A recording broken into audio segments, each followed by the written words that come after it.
नमस्कार, AGCNN news पर आपका स्वागत है। मैं हूं मनीषा राणा। प्रस्तुत है आज का मुख्य समाचार। We have a balancing equation. We have a balancing ability, right? So we can say that we are either your friend or your friend, and we want this from you and we want that from you. So India is in a space where it can get quite a lot more than its power would give it, right? It's very narrow. I mean, I walked from Kanyakumari to Kashmir and I must have spoken to thousands of kids and I asked them, what do you want to do? Lawyer, doctor, engineer, army.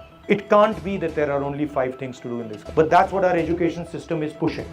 IIT Madras के छात्रों से मिले राहुल गांधी, साझा किया अपना vision. Congress नेता राहुल गांधी ने IIT Madras का दौरा किया और छात्रों के साथ संवाद किया। उन्होंने छात्रों के सवालों का जवाब देते हुए अपना विजन साझा किया और देश के विकास में युवाओं की भूमिका पर चर्चा की। बातचीत का वीडियो राहुल गांधी ने खुद अपने सोशल मीडिया पर शेयर किया, जो तेजी से वायरल हो रहा है। राहुल गांधी ने छात्रों को संबोधित करते हुए देश में तकनीकी और नवाचार के महत्व पर जोर दिया। उन्होंने कहा कि भारत को वैश्विक स्तर पर आगे बढ़ाने के लिए युवाओं के विचार और प्रयास बेहद अहम हैं। छात्रों ने उनसे वर्तमान राजनीति, शिक्षा और रोजगार के मुद्दों पर सवाल किए, जिनका उन्होंने खुलकर जवाब दिया। राहुल गांधी का कहना था कि भारत की युवा पीढ़ी देश को नई दिशा दे सकती है। उन्होंने कहा कि उनकी पार्टी युवाओं को प्रोत्साहित करने और उनके लिए बेहतर अवसर उपलब्ध कराने की दिशा में काम कर रही है। यह बातचीत छात्रों के बीच उत्साह का विषय बनी रही। राहुल गांधी के विचारों और उनके विजन को लेकर सोशल मीडिया पर भी जमकर चर्चा हो रही है। Yourself grow and then that leads to growth of all the people. So one asset is money and the other is care and development of the society as a whole. But generally, if you were to ask me how I would define success, I would say somebody who observes his surroundings or her surroundings accurately and maneuvers around them in an efficient manner. You know, that would include things like dealing with fear, dealing with greed, dealing with anger, dealing with other people. That's how I would define success. So, considering your long interaction in politics, especially in Indian politics, we were wondering what were the issues that we focused on before when we started out, or like if, say 10 years back, and what are the issues that we are focusing on today?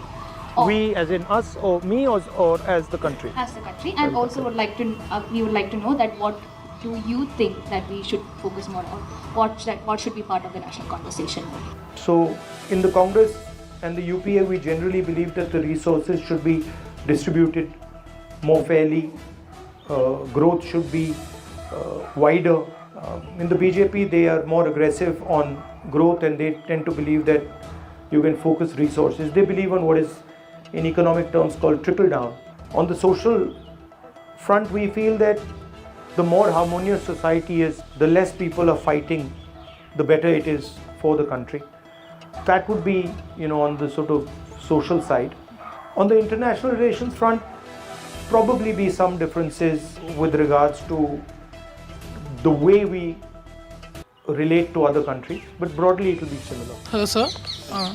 My name is Swapnanil. In the state of global unrest, what is your vision of what India's role should be when it comes to treading the line of non-alignment while at the same time promoting democracy overseas? So the single most important thing going forward is how India navigates this conflict between China and America. And really between the Americans and the Chinese, one key question is what is going to happen to India. This gives India a couple of things. In a situation where the two superpowers are going head to head, we have a balancing equation. We have a balancing ability, right? So we can say that we are either your friend or your friend and we want this from you and we want that from you.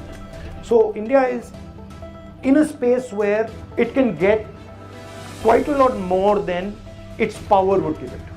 And so if India intelligently walks through this thing without getting stuck or without making a major mistake, then we might benefit from it.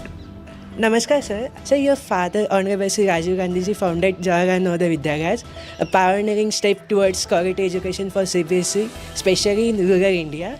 Recently, the according to UDAS 2021 data, the net enrollment ratio for secondary and higher secondary education is around 53% and 35%.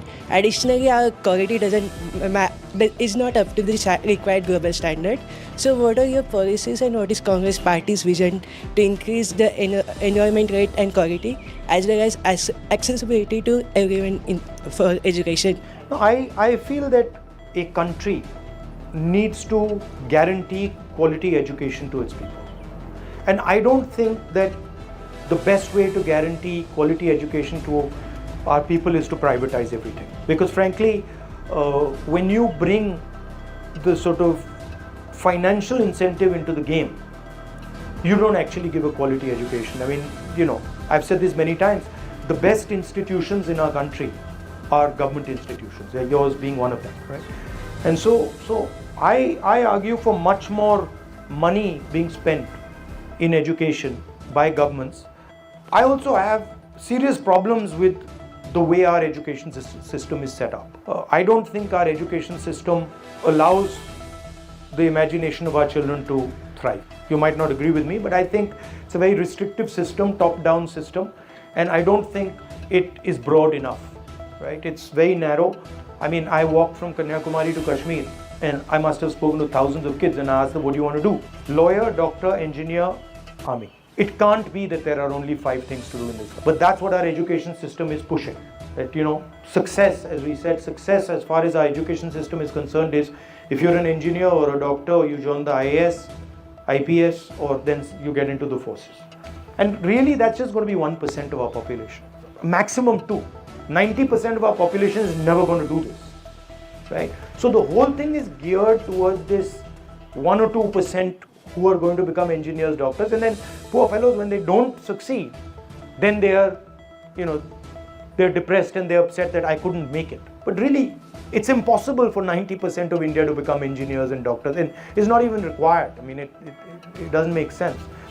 So allowing kids to do what they want and allowing them to experience and do multiple things. Our education system disregards many things. It undervalues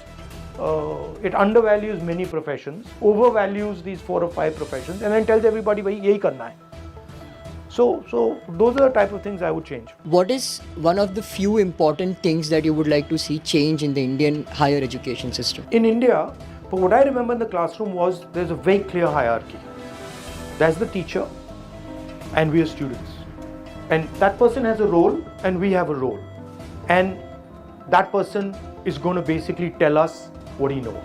So it's a very hierarchical structure and knowledge is imparted straight down. And sometimes if the student says, I don't agree or I don't understand, the teacher will be like, listen, keep quiet. And if you do that too many times, he'll put you at the back of the class and he'll like his 5-7 so-called, call them toppers or sidekicks or whatever, who will repeat what he says, right? The strength of the American system, which is that they will allow you to express yourself, they will allow you to engage with them, and they will broaden your vision. But where they completely fail and they're not interested at all is in the internal system. So they are very interested in what is outside you, the road, the tree, the animals, everything outside.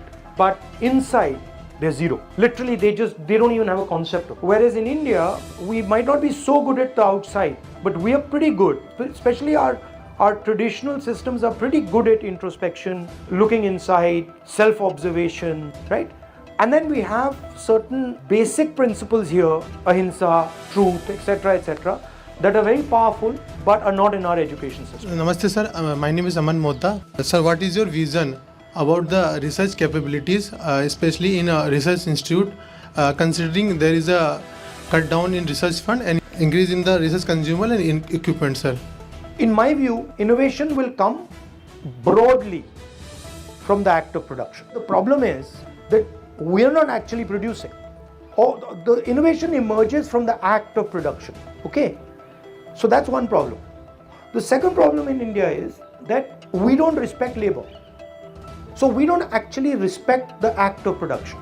We respect conceptual work. Our society doesn't respect that physical work done by hand. And so we don't fund that work done by hand. We're not actually respecting the skill, and we're not giving money to the skill. But innovation comes from the skill. Innovation doesn't come from the sky. If you start respecting the carpenter, you start respecting the cook, you start respecting the shoemaker, you start respecting the mechanic, then you will start putting money into his business. And the moment you put money into his business, you get innovation. So I think one of the things that I want to push is moving more into the physical production space. So to me, really innovation comes from that space. Put as much money you want in R&D. If you're not actually producing the thing, it'll just be a budget. आज के लिए बस इतना ही। मुझे दीजिए इजाजत। नमस्कार।